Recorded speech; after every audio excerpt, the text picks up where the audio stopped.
Welcome to Masculine Geek, where men gather to discuss life, love, and all things geek.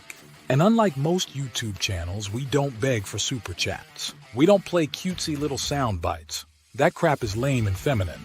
We're men swapping notes and gathering together for men talk. We don't whine about politics or trendy red meat topics. That's juvenile 13th grade garbage. Masculine geeks are men of courage and honor that gather together to discuss our hobbies and interests. Get on board, gentlemen. All men are geeks. Stop denying it, you bastards. And some of us are tabletop role-playing game geeks. Join us for some non-SJW, non-woke, non-PC bullshit, old-school advanced Dungeons and Dragons. At least once per month, sometimes twice, we get together with Dungeon Master Rollo Tomasi and Drew Bay for some dice slinging in the world of Dungeons and Dragons. If you're tired of the woke assholes that abound in tabletop gaming, these sniveling, overly sensitive, easily offended dipshits, then be sure to tune into Masculine Geek Advanced Dungeons and Dragons. We're not politically correct. We're raw, unfiltered, and uncensored Dungeons and Dragons gamers. Get on board, pussies. We're making history. No broads allowed. Get your own game, ladies. Spurgs and tards need not apply. That is correct. Spurgs and tards need not apply. All right, everyone. Welcome to MG number 280. This is Plan B, the Fireside Chats, some random geekery. We were originally going to have Mike Davis on from the Lovecraft Easy, and we had him on as a guest before. I have known Mike for years, but he had to reschedule. So we're going to do that on September 18th. Next Wednesday, September 11th, will be Rollo's game. So that is the plan. So how you doing, TJ, Robert? I'm doing all right. Not too bad. Not too bad. Cool. Yeah, I got nothing. So that's great. Thanks for joining us, everybody. See you next time. It's amazing how, I mean, we've been doing this for 5+ years now. And for the most part, we have especially now, we've got a routine that we follow. I'm going to say I don't care, but there's a part of me that just, there's so many other things that I need to be doing. Not that I don't like doing this, and I love our Masculine Geek life and all of our meetups and such, but this is starting to get tiresome for me. Well, I mean, I got a show and tell. Cool. Tell us that. Oh, cool. Yeah, so they made a film about this with Spencer Tracy, and I watched it probably 20 years ago, and I found it to be kind of the film I felt was underwhelming because it was not very dramatic. They used some stock footage from actual bombings of Tokyo, but it just was it had a very documentary feel, and it was actually made during the war. So they probably, it was one of those films. But I was reading the book, and it's fascinating. The guy clearly is an Air Force guy. He's not a writer. I'm reading some of the stuff. I'm like, this guy clearly he's not an author. And this was not ghost written. This was him. This is his words. Maybe it was edited for just clarity or like grammar or something like that. But it was kind of crazy how, they went and bombed Tokyo after taking off from an aircraft carrier with B-25s, which were not designed to take off an aircraft carrier. No. Oh, go ahead. No, they definitely weren't. Mitchells were not designed for that. No. Yeah. And so they had to learn how to take off their planes from a certain footage. And what occurred to me also is the aircraft carrier had to be going at a certain speed so that they could get the lift. Yes. Yeah, the lift. Because if it was going too slow, even like small fighters couldn't get off or they would crash. And what was crazy also is a lot of them had to go. They all were heading for China. This guy who wrote this book, he had to crash his plane, and he went through the windshield of the plane, and it completely destroyed his face. And he eventually had to have his leg amputated. But he was just half the book is actually after the bombing, going through how they were constantly being moved around or taken care of by the Chinese while the Japanese were like 40 miles away. So it's a good read. It's not Shakespeare. It's very matter of fact. And so I thought that was I appreciated like the it was just fascinating to read it from a firsthand account. Like, this is a guy. I have another book. I do not know where it is. It's called "They Were Expendable," and it was about the PT boats. Mm-hmm. They made a movie with John Wayne and Donna Reed. Yep. That book was less. It was more of just a transcript of the interviews, and I found it a little. I felt like they could have done better, but it was a. It's the one I got was the book of the club, right? The month club edition or something like that. I also have the Guadalcanal Diary. That one I didn't really latch onto as much. This one was just a little bit more vivid for me. Well, one of the other interesting things is the Mitchells on the carrier deck are all lined up. They're not below in the hangar deck of a carrier because they would not fit. They do not have collapsible wings, and even if they did, the things are just too damn big. Right. So you have all the Mitchells that are going on this raid on that one carrier. Right. Which means the first person to take off, which I believe was Doolittle. Yep. He insisted on going first because there's no runway. He has absolutely no runway. The last person to leave has significantly more runway, even though it's still not easy to do. Because if a carrier is not up to proper speed, even things like the 2-seat torpedo bombers or dive bombers won't get enough lift to take off. At least not from a full carrier deck launch. So yeah, there were a lot of mathematical challenges to overcome. Yeah.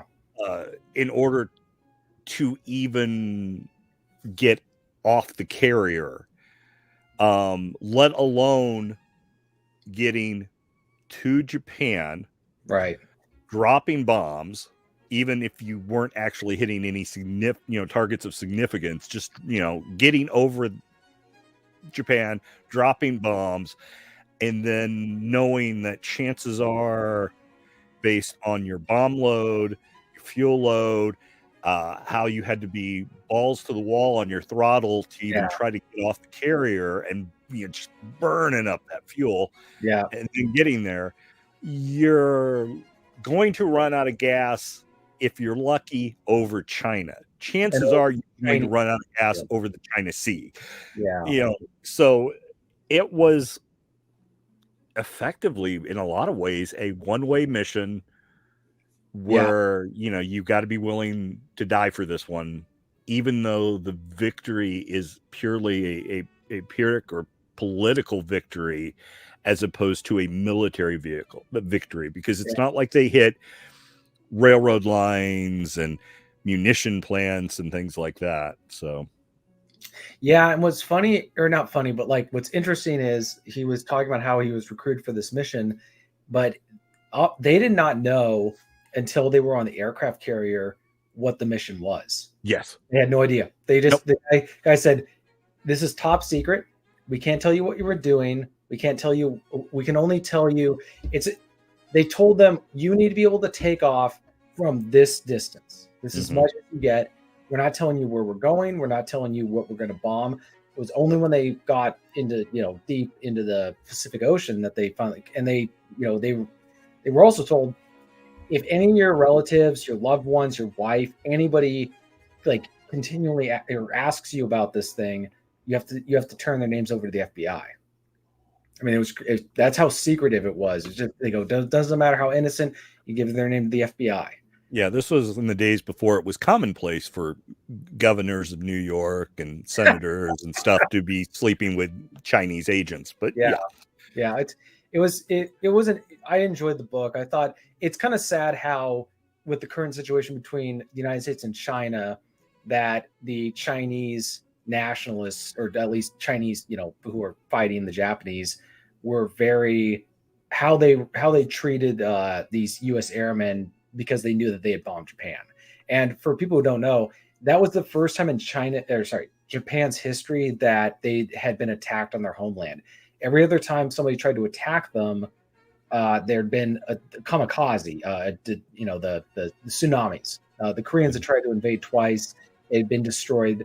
So that's why they called it a divine win, because they felt like they were divinely protected from invasion or attack. So this was psychologically damaging to the Japanese to have, their not only their homeland, but their capital city was hit by bombers. Mm-hmm. So, yeah, it was bombers from a country that after Pearl Harbor was just weeks, if not a month or two away from capitulating to Japan, according to Japanese propaganda. Right. Because America had been defeated at Pearl Harbor, and that was it. That's all she wrote. For Chris in the chat, Guns and Navarone is a good book. I really enjoyed it. Also, Where Eagles Dare is a good book. I'm trying to think of the other ones. You can't go wrong with Alistair MacLean, really. Yeah, I read him in college. I really loved his stuff, and then I watched the movies. It's interesting. Guns and Navarone is a good film. Forced Him from Navarone has its issues, but I still enjoy it as a film. It's just I do too. It was kind of a James Bond movie set in World War II. Because think about it, you had Guy Hamilton who directed, I think it was Goldfinger and Diamonds Are Forever. You had Richard Kiel who played Jaws. He was in that movie. Barbara Bach who played a Bond girl. Mm-hmm. She was in that movie. You had Robert Shaw as the main character. He played a Bond villain. Like you had a lot of James Bond type people, and it also had that Guy Hamilton kind of almost campy humor. That was Guns and Navarone was a much more serious film. Yes. So, and I'd also recommend Samuel Fuller's The Big Red One, both the book and the movie. The movie with Lee Marvin, Mark Hamill's also in it. Robert Carradine's in it. Actually, the part Robert Carradine plays in the movie is that of Samuel Fuller, the man who wrote the book and directed the movie. And all through the movie, he's chomping on a cigar like Samuel Fuller did. And they even make mention of the fact that, hey, aren't you an author? And at the time, I guess he'd had, something published in like one of the pulps or something like that. So, he narrates the film because it's his observations of them, including just fighting all over the place in the 1st Infantry. And so I recommend the movie. I know a director's cut of that was released after Samuel Fuller's death. I'm sure one of the boutique, I don't know if it's on Blu-ray, but I'm pretty sure the director's cut's was released on DVD by like a Criterion or someone like that had released it.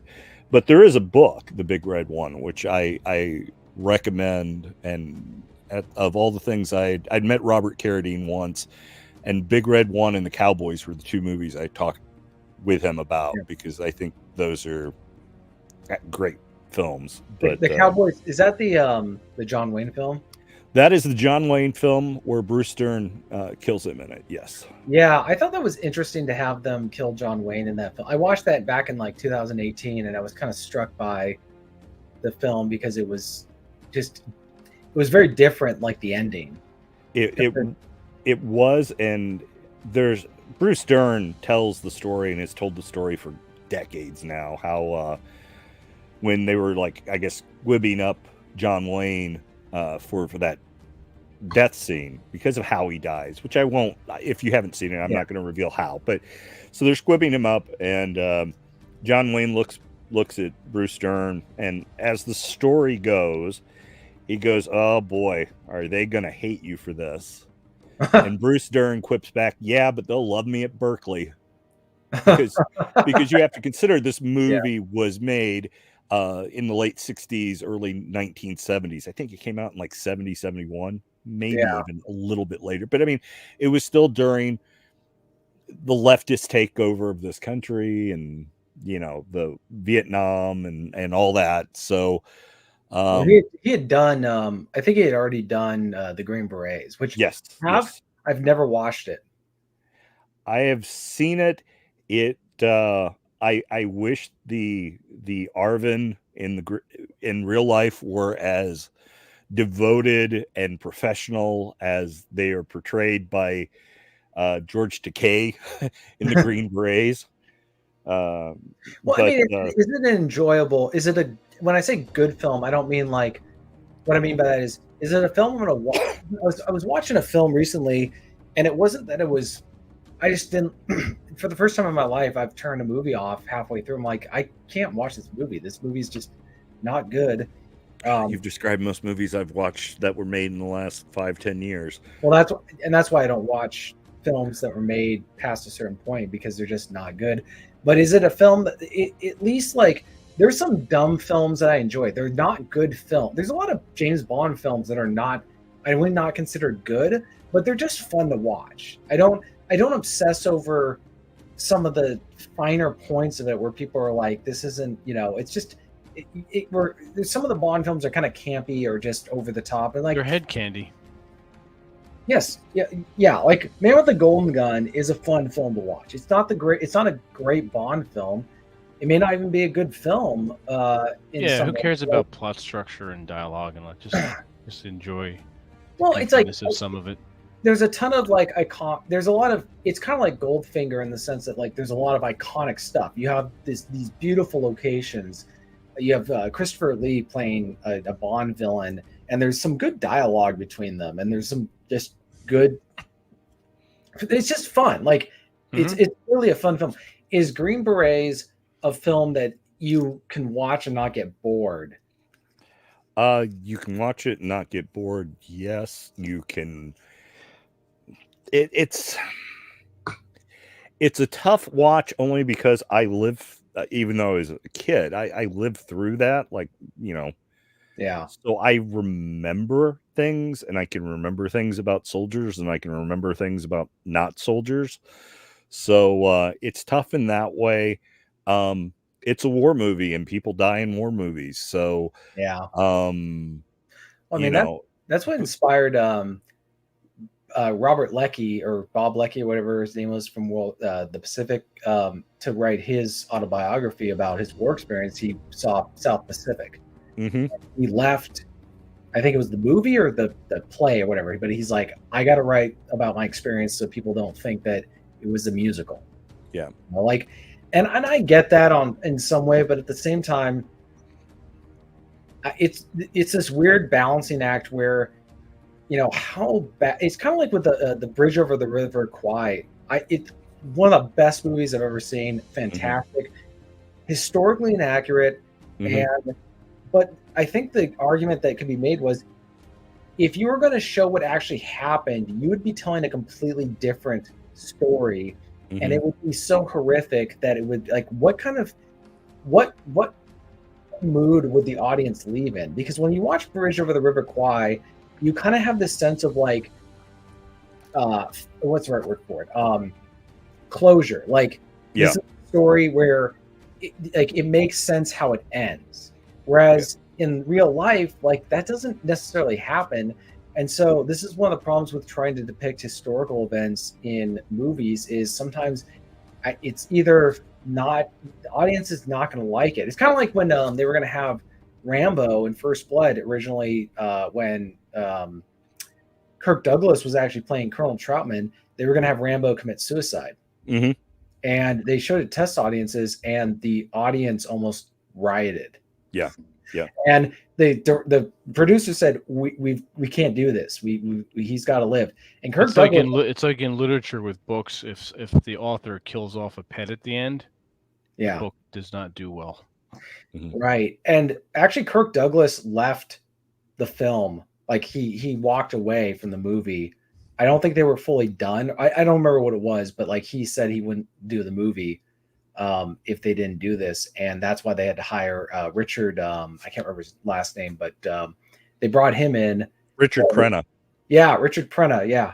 And to answer Chris's question, John Carradine is the father. Robert Carradine is the youngest of the Carradine brothers. Keith is the middle brother, and David Carradine of Kung Fu fame and Lone Wolf McQuade fame is the oldest brother. So yes, they are a family of actors. And John Wayne even made a comment to Robert Carradine on Making the Cowboys about being asking him if he was as ham-fisted an actor as his father was, or something along those lines. So, but anyway, I'm sorry about that, TJ. But Chris had asked that a while ago, and I just didn't want him to be ignored. Yeah, I think that's what's interesting about all that. Just you know, North and South. I think I actually have that. I have never watched it with Patrick Swayze. Yeah, it's crazy how a lot of those films. I'm not even sure how we got on this topic, to be honest. I'm like, we've gone That's on. fine. Yeah. Well, will this show get banned like our last movie show? Then, Well, everything for the most part, with the exception, it probably will, with the exception of guests. So case in point, if we had Mike on, we'd be broadcasting to Twitter and here, and then he would also be broadcasting to his YouTube and his Facebook and possibly his Twitter as well. So we would keep those free. Everything else immediately after we're finished. If you don't get in here for the live, you're shit out of luck. That's just how it goes. You want to become a member? It's $4.99 a month. No, I don't want to hear anyone complain. If you can't afford $4.99 a month, immediately stop watching this show. I do not want to know you. You need to get your financial shit. That's like one coffee at Starbucks. Yeah. Pretty much. Actually, a small one. You have to get your financial shit together, and you also have to leave this country because you're a communist. So don't complain about anything ever, especially if it's that cheap. So, guests and the occasional fireside chat might be go back and watch the recording, but for the most I part, still can't get over that. That was probably one of the most. Yeah, We were talking about insane. movies we loved. We weren't sharing anything that we weren't. I don't even think we showed clips or anything. I mean, so I have no idea why that. No, we didn't show clips. We YouTube. were demonetized, and we were told that we were on age double restricted. secret probation. Yeah, age restricted. Like for about 2 months. I'm like, you know what? Fuck this. I'm done. I'm done. Dude, this is one of the problems I have with a lot of the like modern company online stuff is where they get to change their terms of services retroactively. I'm like, this is kind of like a company. This is kind of like it's the equivalent of you take out a loan with the bank for your or a financial institution for your loan for a house at like let's say 4% interest rate, right? And then they go, oh yeah, by the way, we're changing the interest rate to 9%, and by continuing to make your payments, you consent to this. It's like you don't get to just retroactively. That's called an unconscionable contract at that point. Well, you don't get to change the terms of a contract in the middle of it. Especially, they have got to change the laws in this country where you cannot, if somebody's signing on back, let's say somebody signed on in Facebook back in 2006, right? The terms of conditions, terms of service of 2006 are apply to them in perpetuity because that's what they consented to. Now, you can change that for somebody who signed on in 2017, 2020, but you can't go back to the person who signed up in 2005 or 6 and say, hey, we're changing our terms of service, and by continuing to use this, you agree. In no other context that I can think of can you do that. Yeah. Well, I think part of it with this, I guess, new media is what is their responsibility, what is the user's responsibility as far as the user who views things and the user, in this case, us, who produces content. Right. So if we were to promote something highly illegal or politically dangerous, which of course in this modern era, saying voting anything other than Democrat makes you politically dangerous. But I mean, if we were the current event in Georgia that happened today, if we were somehow promoting that as something that should happen more often, are we responsible for encouraging that? If someone who is a member or a viewer acts upon that, or is YouTube responsible because they dared to let us do it? Yeah. And the government has been very weird about what things fall under guidelines of that were applicable to like newspapers and publishing versus other. And, you know, and plus in our case, there's absolutely nothing we did that was remotely especially that episode objectionable in that episode. Right. But of course with YouTube and their heavy-handed way of handling things, it's like, well, if you don't like it, go somewhere else. You know, because they don't care. I mean, whatever little bit of money they made off of us isn't enough for them to care one way or another. Whereas if we were Rogan or someone like that, and we were on YouTube and we made them lots and lots of money because we had, you know, 200,000 viewers on our live streams and stuff like that, then it's amazing the stuff that we could probably get away with. Right.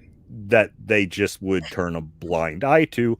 Or if we were promoting things that matched their ideological bent, they would probably ignore us as well and turn a blind eye. But because we dare to say things like, you know, men and women are different, and it's good to be a man.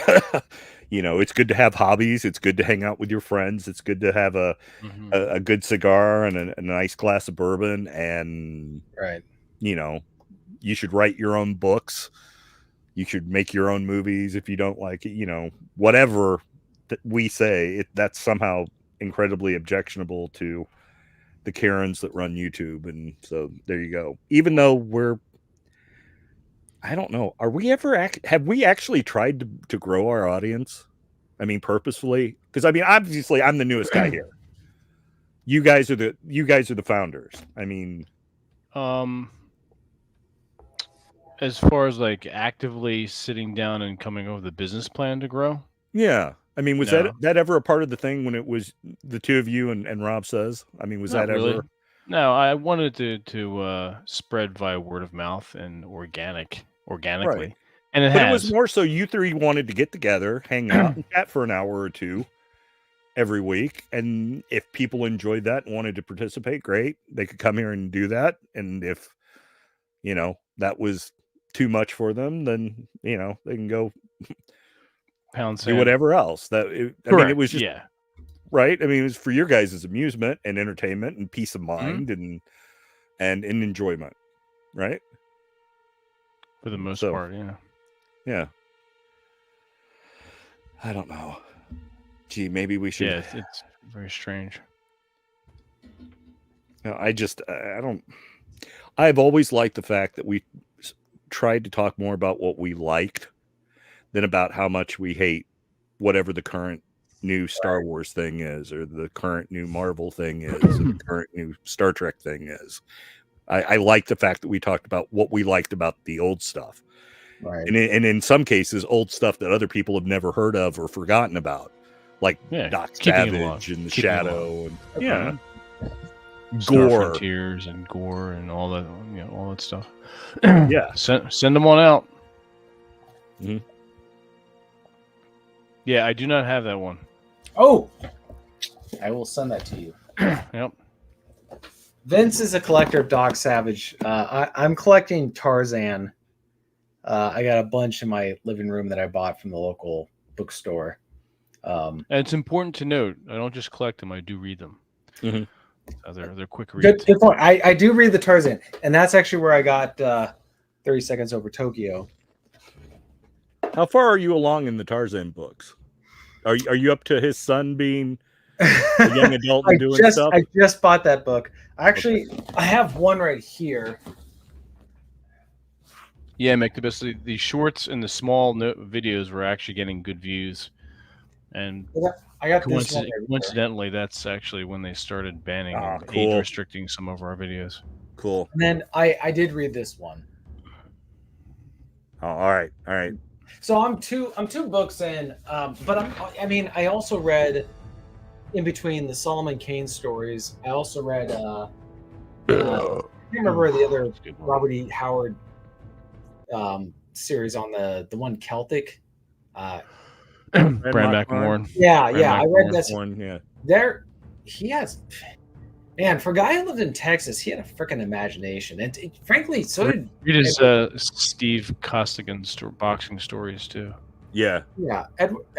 Edgar Rice Burroughs, like for a guy who never set foot in Africa, the dude had an imagination. It's crazy.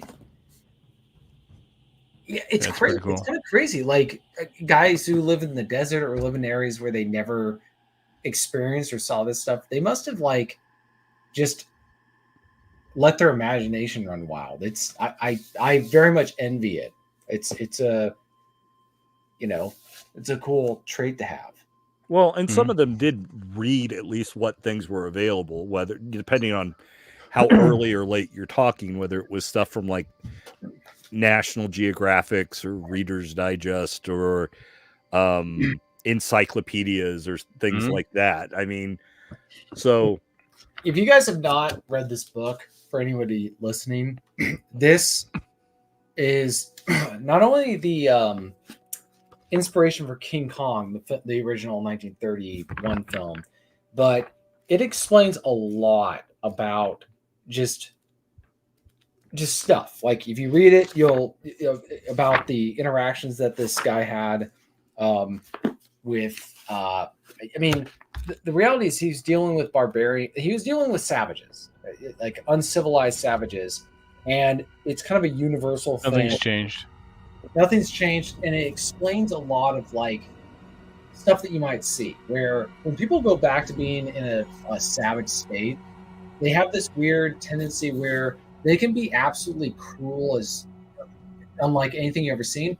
They can also be incredibly kind. It reminds me of a story about a shipwreck guy where he was rescued by cannibals, and they were actually very kind to him, but they would eat other people.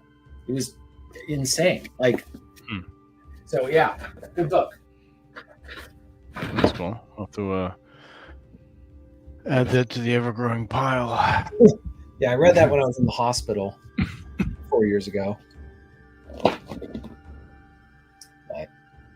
I do have to plug this book. It's not mine, but it's David West's.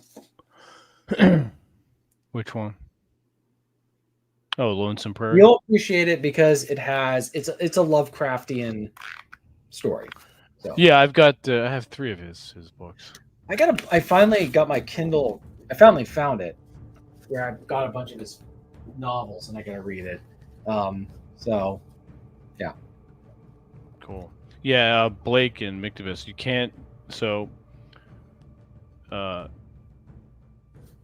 pipes and tobacco and cigar smoking, you can never really monetize your site if you show those kind of videos. It's still considered a vice. But women can show half-naked videos on YouTube, and that's fine.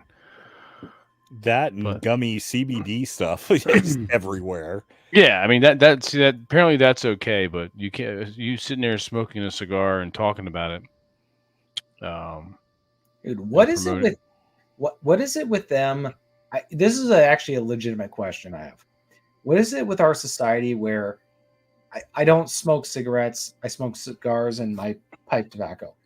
What is it with them being so against smoking? Like seriously, like why is that out of everything that you like as a kid at 18, you can't, or not as a kid, but as an adult, legal adult, you cannot buy tobacco in my state. Why? Why is that so bad compared to everything else that you can do that's legal under the age of 18? I have no idea, actually. It's because it's different from state to state, obviously. I can remember being asked to go walk to the drugstore and buy a pack of cigarettes as a child. Yeah, that was I mean, never a big deal.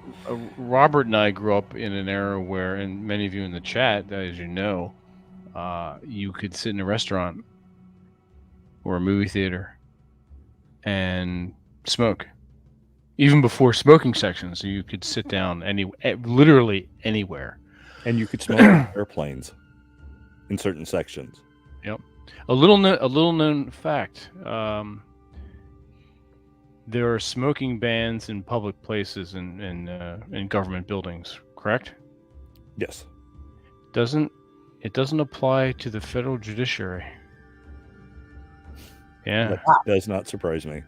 Does not apply. I mean, nobody does it, but that's a small little tidbit of trivia there.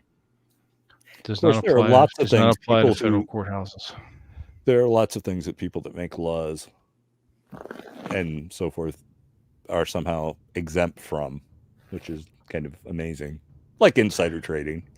Yeah, But, it's everything is everything is insider trading. Yeah, but Mafia type functions and nepotism.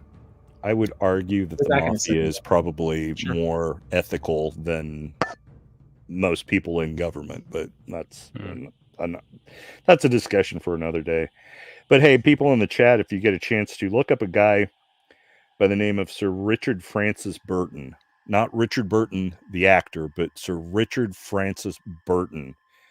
He basically is in some ways aspects of a character from a Doc Savage novel or something from Robert Howard, but this dude was absolutely 100% real and had some very amazing adventures, and also is responsible for like English translations of like the Kama Sutra and the Arabian Nights tales and some other stuff, on top of being a explorer searching for the headwaters of the Nile and all kinds of other stuff. So they made a movie about him.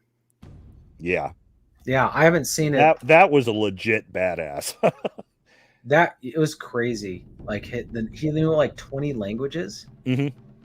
I remember reading about it. I'm like, how is this guy for real? Yeah. Man, the British in like the late 1800s, early 1900s were just firing on all four cylinders. Mm-hmm. Which is why they had to be, why the cream of their crop had to be nullified in the First World War. Yeah, that kind of applies to all of Western Europe, but neither here nor there. World War. Actually, very good book on that. Yeah. It talked. It was crazy. Like I think it was artillery killed 75% of people of soldiers in World War One, and then machine guns were 20%, and then the rest was like random stuff. Like there was and the fact that they all were very financially wealthy as governments, and then they just were all bankrupt by the end of this war. Yeah, I'm like, what exactly did you guys accomplish? They accomplished jack shit. Anyways. Bupkis. Although amazingly enough, certain money lenders ended up doing pretty well off the whole affair. But that's of course, yeah. Whoever's lending the money, whoever's making the munitions and the factory, whoever's running, those guys are doing well. Yeah. Like as far as countries and national interests, like what was sad about that war is at one point they were trying to get together a peace conference. And the problem is every country had to go back to their own people with some gain. But the problem is if you gain, someone loses. And you had to be able to justify the loss, and nobody could justify the gains over what had been lost, and the war just went on. Yeah.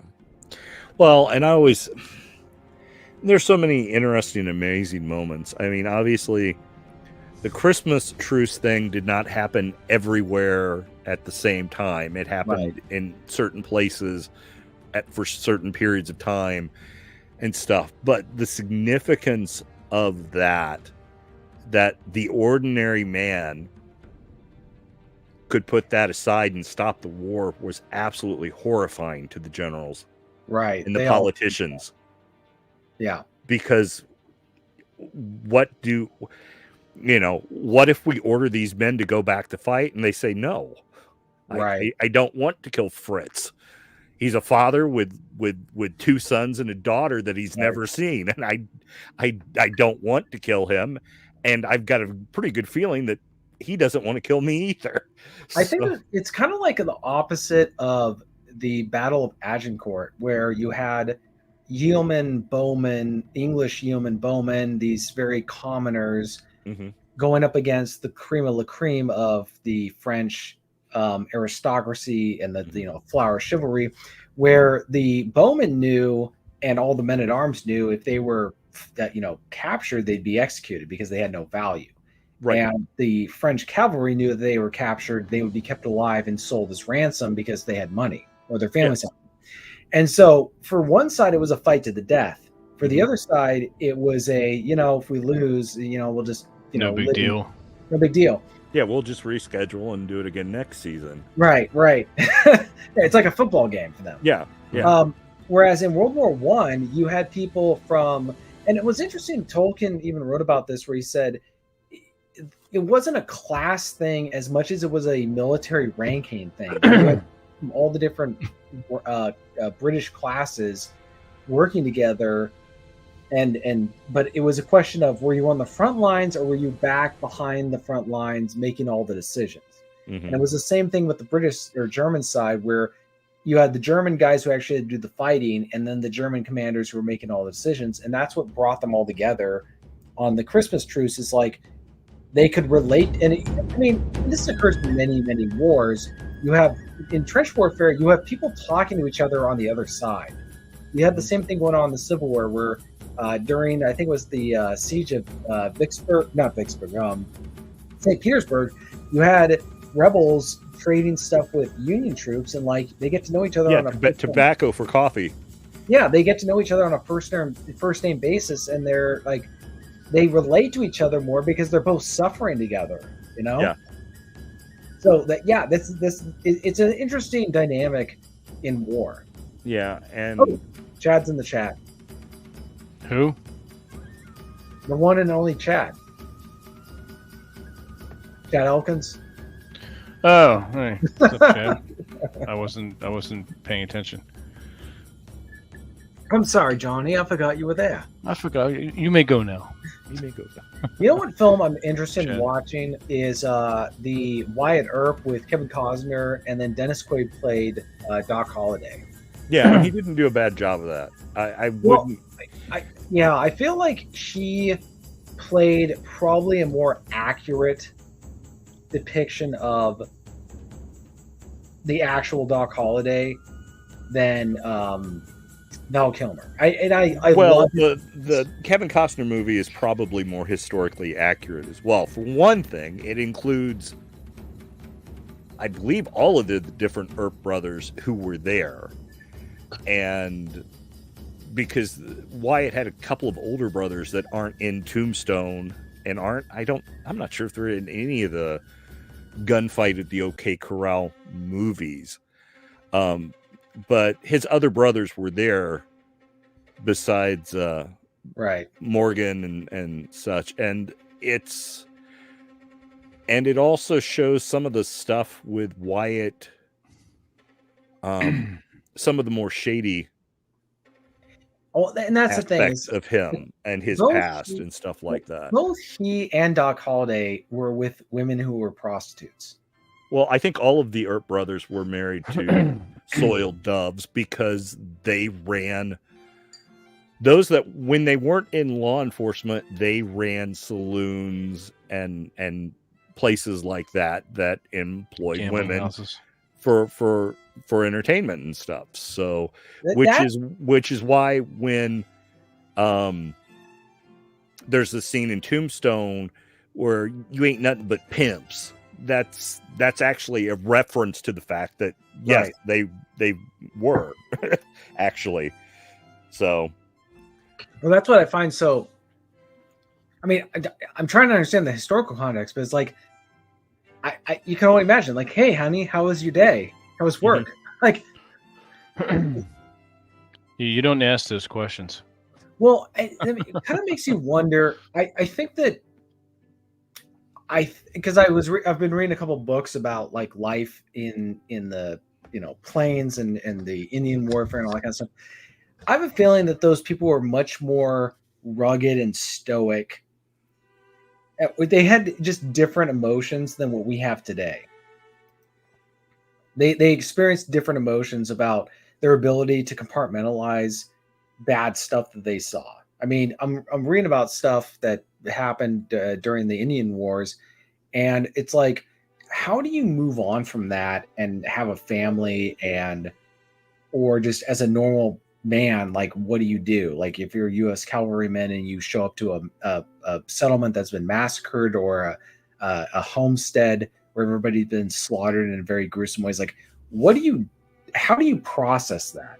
And what was funny, according to this one book, they ended up kind of idealizing the Indian tribes that they fought. I mean, you had Sitting Bull, who massacred Custer at the Battle of Little Bighorn, and then he's out riding around with Buffalo Bill in the Wild West shows. The Wild West shows, like, and is a celebrity in New York and Washington D.C. and everything else.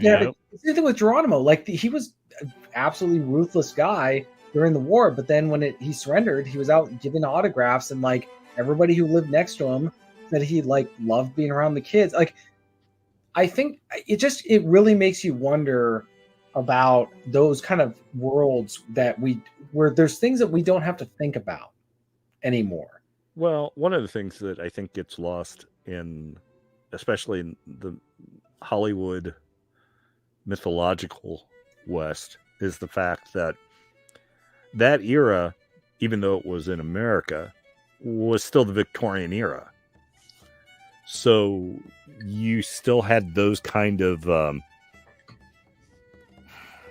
social behaviors and dress and things like that. I mean, when you actually look at pictures of, Bat Masterson and stuff like that, they're wearing like bowler hats and stuff like that. They're not wearing, Stetsons. They're wearing suits with vests and pocket watches. Yeah. Which is an accoutrement that I think never should have faded away. I think that they had a lot of social institutions or norms or just all these little things. I was reading one sociological book about this where he was talking about all these little etiquettes that you have that keep society from collapsing and keeps people from like losing their minds. Yes. In hard times. Like, kind of like how Europe could lose a quarter of its population through the Black Plague and it didn't fully collapse. No. Like we had a pandemic where it killed 1% of the people who got sick and everybody lost their minds. No, and I would argue that many of that 1% were needlessly killed by hospitals, but that's... Well, yeah, and that's what's crazy. Thing. Like, I feel like they had all these institutions that kept them going. Like, they had a way of, like, getting away from all those problems. I've got the book on the age of the Bachelor from the late 1800s, 1900s. And the difference between now and then, because I've talked about this with Vince, where bachelors had a place where it was for bachelors. Mm-hmm. And as much as they were considered like societal outlaws or whatever people want to use that word for that period, they had places where they could go and it was just acceptable for them being a bachelor. Whereas now I can say there is no place where you can go as a bachelor over a certain age unless you're like... Well, that's also part of women ruining men's spaces. What I mean by that is men had spaces back then, and one of the largest spaces was a bachelor space, so you could make money off of that. You can't make money off of a bachelor space now because it doesn't exist. Well, right. So there's that. And the other thing I would say is, like, for the most part, again, this is if you want to call it a conspiracy theory on my part, where if you're a bunch of losers who are bachelors, that's one thing. But if you're a guy who's got his, got his stuff together, and you're a bachelor, you're kind of seen as a threat of some kind, and people don't want you to be around. And they also, there's no spaces for bachelors who have their act together. There's only spaces for single guys who don't have their act together, like that, because that is emotionally comforting. It's like, oh, he's 300 pounds, he's a drug addict, he's whatever. We understand why he's single. But if you have a guy who is like a Cary Grant type guy who's single, that's a threat to. It doesn't seem to make sense to certain people. Yeah. Yeah, I mean, that's my whole thing is like, people will, if you're a successful single guy, people will start asking, why are you single? And you have to give them a reason. You got to give them something, because if you don't give them something, they're going to make up stuff, or they're going to turn to their assumptions. And you can tell them the truth if you want, and they may not, they're definitely not going to like it in the most cases. Or you can just give them an answer. Vince has said stuff that I think is in private that I think is very helpful, but it's just frustrating how like those spaces don't exist anymore. You can't go to a place where there's a bunch of single guys and be around normal men. Most of the time they are dysfunctional as shit. Yeah, well, that was a problem Aaron was having with the Dungeons and Dragons nights at the hobby shops. Back when 4th edition came out in 2007, 2008, a lot of the hobby shops, they pushed for it's called encounters, D&D encounters. So if you're a hobby shop, you could say, hey, I want to sponsor this, and they would send you product. They would send you the little token things for the adventure. They would send you the adventure, and you would have tables set up for however many people you wanted to play, and you'd run through these adventures that were, I want to say, every month. Maybe it was every week. It could have been every week. There are some that were every week and every month. At least the ones for 5th edition, because I've still got several of the folders and some of the cards with the magic items and stuff on them. Okay. Well, I didn't play 5th edition. I started playing the 4th edition. I was going to a few of the encounters nights, and those were interesting. I have a little more tolerance for my fellow man than Aaron. I love Aaron, but he is very no nonsense. I'm here to game. I'm here to kill monsters. And if anything gets in the way that I don't want to be bothered with it, that's fine. I'm, to some extent, I'm like that. I mean, I want to kill monsters. I want to game, and I don't want any nonsense. But at the same time, I realize there's a wide variety of dudes that have trouble socially. Well, and I don't want to come swinging out of the gates shitting on them. Now, right. if they're not derailing the game, and they're just a little odd, and they're playing, I have no problem with that. Mm-hmm. But to Aaron's point, I think somebody was actually physically crying. A grown man was crying. So at that point, we're not gonna tolerate that bullshit. But the other thing is you don't suffer fools gladly, but in Aaron's case, it goes beyond that, because it's also a level of patience. It's like Aaron is always on the clock, so time. Oh, is money, without a doubt. So it affects the itinerary. Yeah, absolutely. Yes. So it's a good point. So yeah, his is as much a matter of patience as it is just putting up with nonsense. Yeah, I've cultivated. I was always a big fan of the underdog. Growing up, I know I always use the word retard and hey, retard this and retard that, but I had friends that were clinically retarded. I grew up with them. We were good friends, so I always felt protective towards them, and I never made fun of them, and I don't like people that do. When we use the word retard, it doesn't mean what you think it means. No, as often as not, it's and that's the irony. When I call people someone a retard, I don't say no, you're not mentally retarded, you're just being a dumbass. You're being Like we're mocking being you because retarded. Yeah. we're mocking you because you are capable of being more than what you are, and you're choosing not to be. It's like when we call you a dick, a dumbass, a spurg, A dipshit. Aaron Clary's gay. We're saying all these Aaron things. Clary's gay. Yes, Aaron. Yeah. We're not saying these things because we don't mock people who are as far as they are capable of going, because we don't believe in equality. We don't believe in like how everybody has the same capacities and capabilities. We are making fun of people who are capable of more in their life and are choosing not to because they want to be lazy.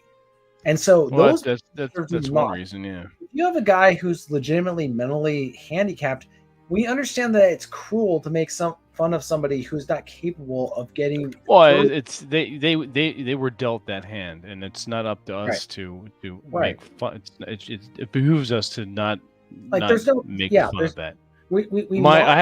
I have a cousin who has Down syndrome. Would I ever call her retarded? No. Yeah, I had a Vince. I had you have an unrealized tax on capital gains. It's like, yeah, you're retarded. Exactly. Yeah, it means something completely different. Yeah, looking at you, Trevor Noah.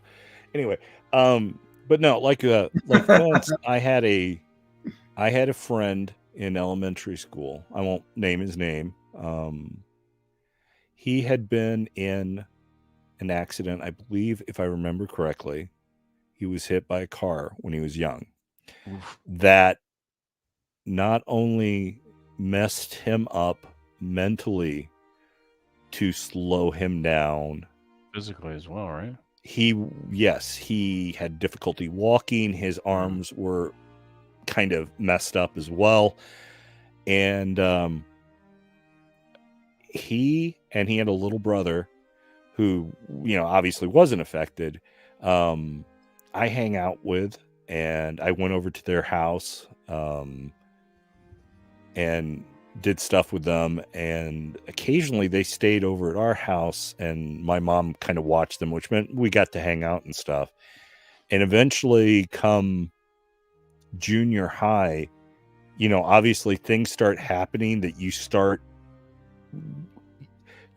down the path of your own life, as far as whether it's sports, whether it's band, academics, girls, whatever, you start getting those distractions in your life. But so obviously he and I kind of grew apart, but I still, to this day, think about him and wonder if he's okay, and wonder if his little brother's okay, and how their lives turned out and stuff like that. And that's, not to get all touchy feely, but that's like kind of a sensitive topic, because there's all those memes, oh my God, I can't believe you didn't cry at Titanic. And then, there's a guy watching the end of Zulu, or the only appropriate emotion for a guy at the end of Titanic is laughter. Yeah.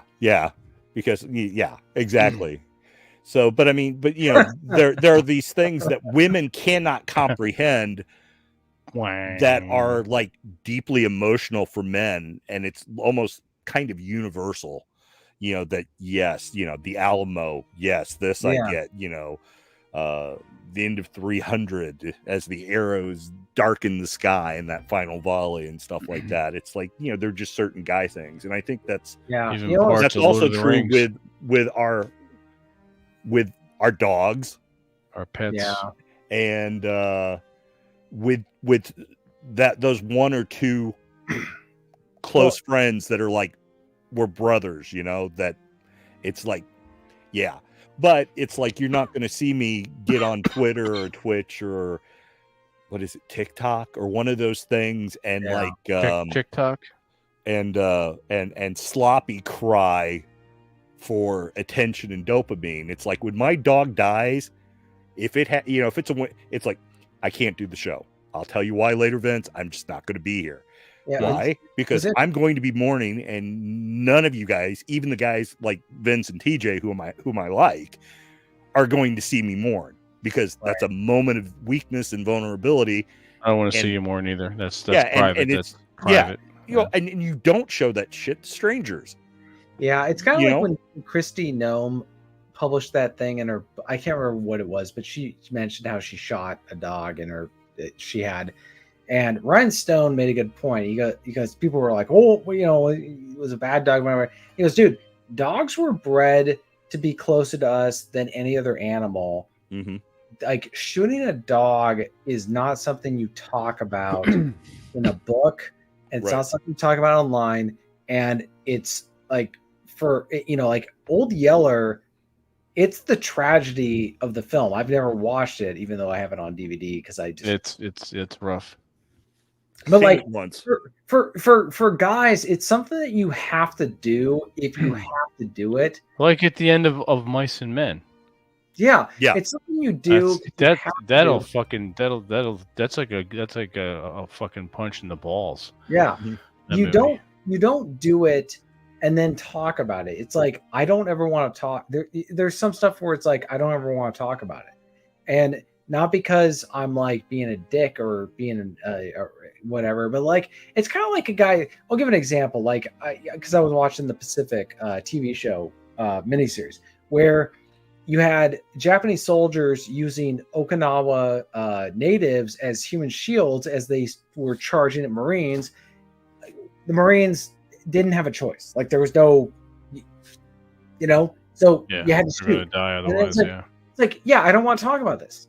I want to talk about how like I had to shoot down a bunch of innocent people because behind them was some guy who was willing to die for Japan. Like I don't want to talk about it. Like this isn't a discussion I ever want to think about. The fact that I had to be put in this position morally and ethically is not something I want to talk about. Same thing with like a dog. Even if you have to put your dog down because it's like dying of it has like some cancer and it's going to cost $20,000. This is what I was worried about with Reese, the golden retriever that I hung out with my old neighbor, where I was terrified that he was going to get some sort of like disease or cancer she couldn't afford. And she didn't want to make the decision. And she would come to me and say, "Hey, like, what do I do?" I don't want to have to make that decision.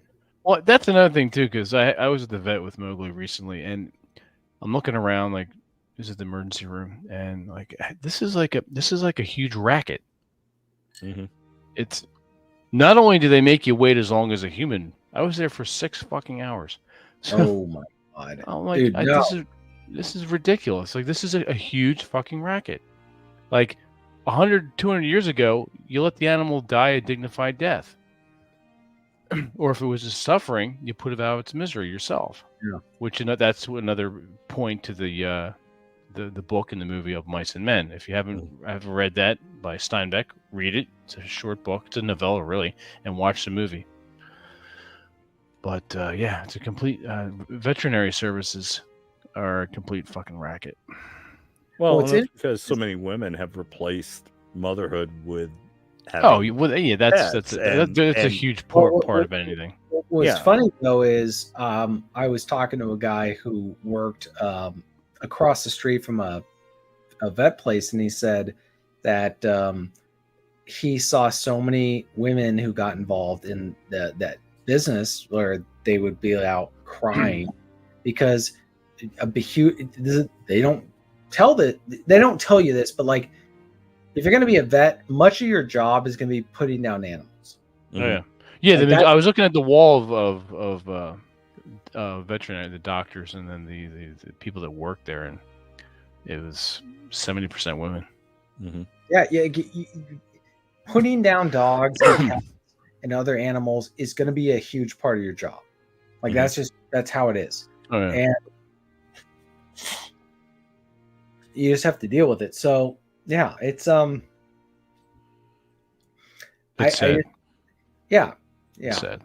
It's Vince and I were just talking earlier, a day or two ago, maybe even earlier today, that of all the things men have done in all of human existence, I think the greatest accomplishment was the domestication of wolves into dogs. Yeah. That is like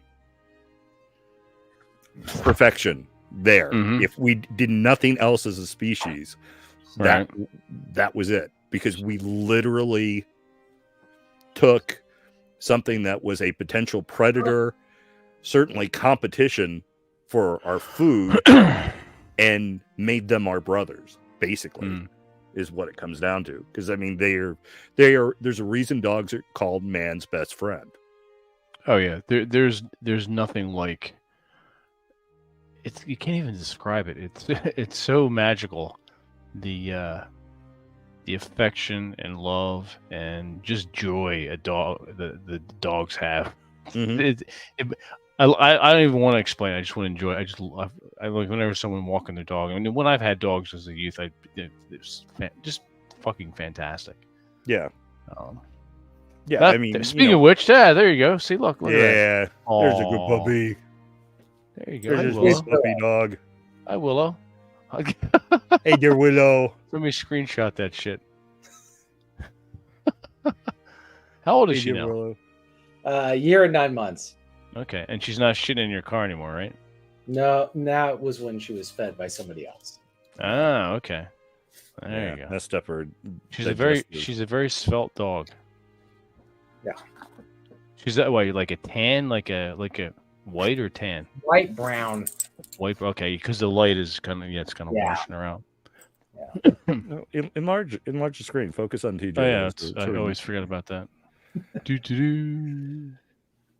There we go. There's a good girl. Hey there, pretty girl. You big mush. Yeah.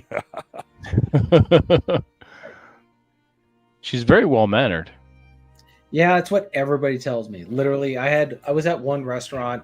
It was an outdoor restaurant. Mm-hmm. But when my waitress came to give me my bill, she said, "Please bring your dog back. It's the only well-behaved dog we've ever had."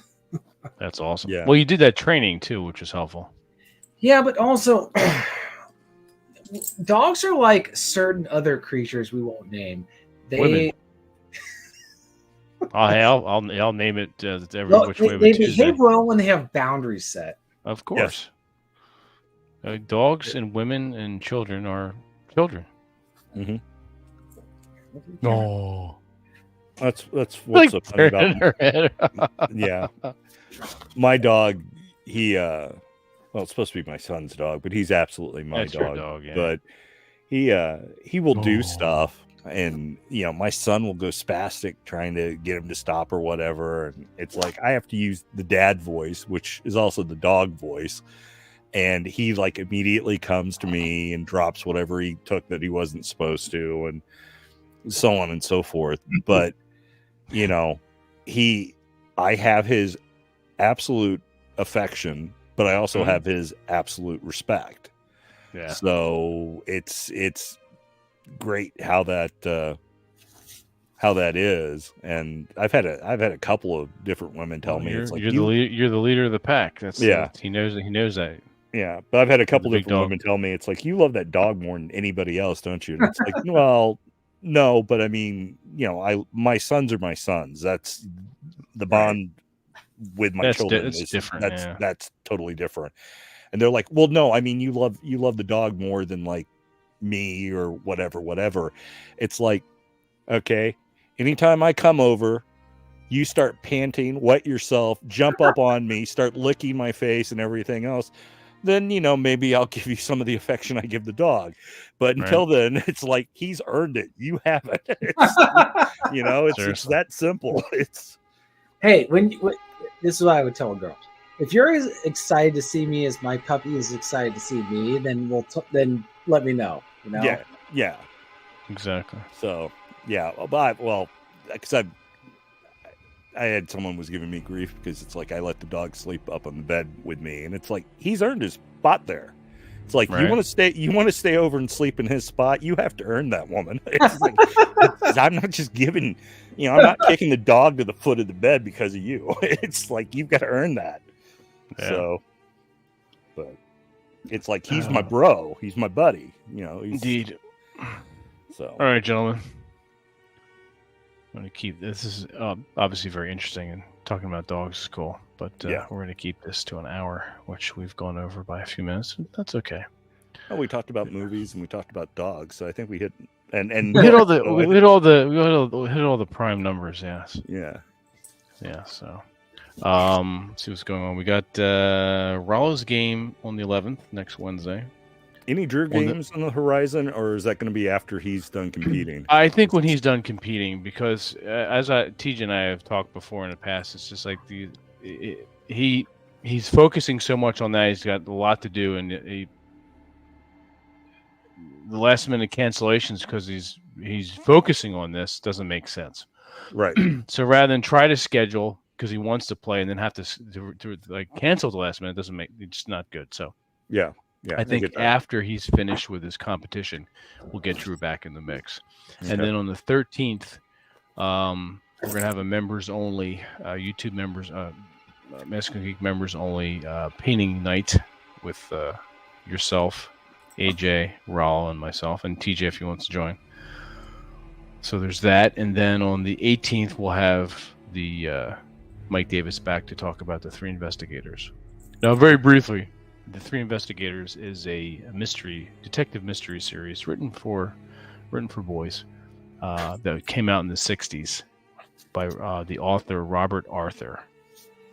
And in fact, he purchased a house and lived in it briefly, and his mom was there as well. I'm not sure if she was sick or not, but she was there as well in Cape May, New Jersey.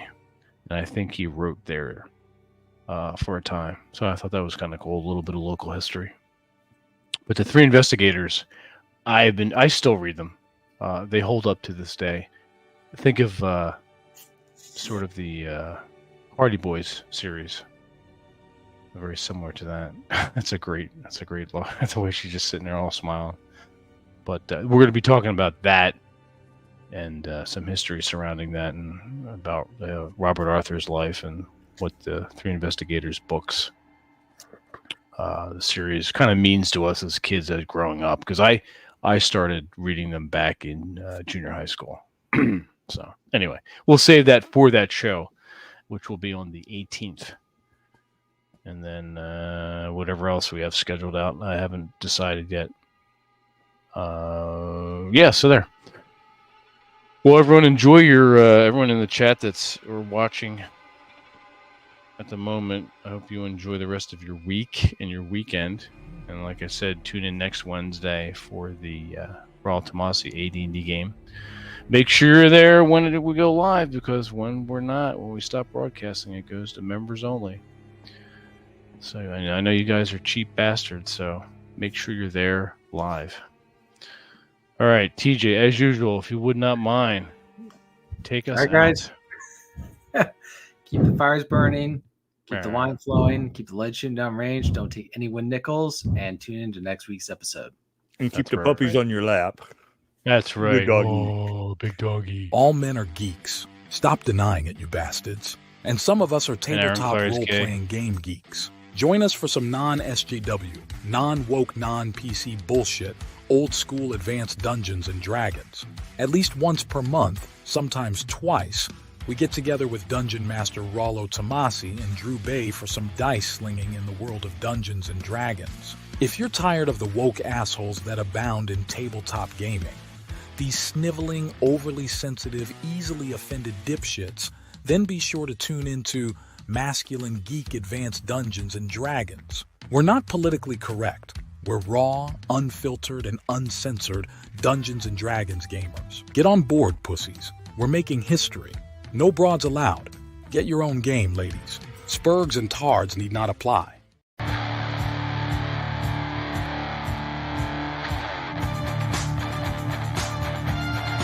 Fare thee well.